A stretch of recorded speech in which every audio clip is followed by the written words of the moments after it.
அவன் வேணான்னு சொல்லி நீ டிவோர்ஸ் பண்ணிட்ட. உனக்கும் அவனுக்கும் எந்த சம்பந்தமும் இல்ல. அவன் வீட்டுல போய் உட்கார போறியா? அறிவு அறிவு இல்ல உனக்கு. ஆனால் இப்போ சொல்ல பார்த்தீங்கன்னா நம்ம சேரன் பாண்டிக்கிட்ட நிலா இந்த வீட்டில் இருந்த வரையிலும் வீடு மாதிரி இருந்துச்சு, இப்போ பார்த்தியா வீடு எப்படி இருக்குது அப்படின்னு சொல்கிறாங்க.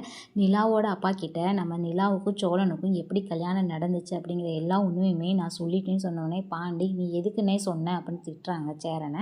பார்க்க சோழனோட அப்பா வந்து போகிறாங்க. அது சுத்தமாக நம்ம நிலாவோட அப்பா அம்மாவுக்கு பிடிக்கல. எப்படியாவது இவளை இங்கேருந்து திருவண்ணாமலைக்கு கூட்டிகிட்டு போகணும் அப்படின்னு நினைக்கிறாங்க. நம்ம சேரனை பார்க்க நிலா வந்து போகிறாங்க. நிலா கிட்ட சேரன் நான் உங்கள் அப்பா கிட்ட உனக்கும் சோழனுக்கும் எப்படி கல்யாணம் ஆச்சு அப்படிங்கிற எல்லா உண்மையும் நான் சொல்லிட்டேன்னு சொல்கிறாங்க. விடுங்க நான் பரவாயில்ல பார்த்துக்கலாம், நானே சொல்லணும்னு தான் நினச்சேன் அப்படின்னு சொல்லிடுறாங்க.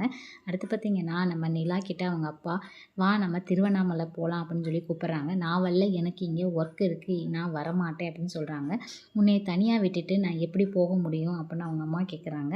நான் ஏன் தனியாக இருக்க போகிறேன், நீங்கள் வர வரலும் நான் சோழன் வீட்டில் இருக்கேன் அப்படின்னு சொல்கிறாங்க. அதை கேட்டோடனே நிலாவோட அப்பாவுக்கு பயங்கரமாக கோவம் வந்தது. உனக்கும் தான் டிவோர்ஸ் ஆயிடுச்சுல, அப்புறம் எப்படி நீ அங்கே போய் தங்குறேன்னு சொல்கிற, உனக்கு அறிவு இல்லையா அப்படின்னு நிலாவை பயங்கரமாக திட்டுறாங்க. நிலாவுக்கு அவங்க அப்பா பேசுகிறதெல்லாம் கேட்டு பயங்கரமாக ஷாக்காக இருக்குது. என்ன நடக்க போகுதுன்னா அடுத்த ஒரு எபிசோட ஃபுல்லாக பார்த்து தெரிஞ்சுக்கலாம்.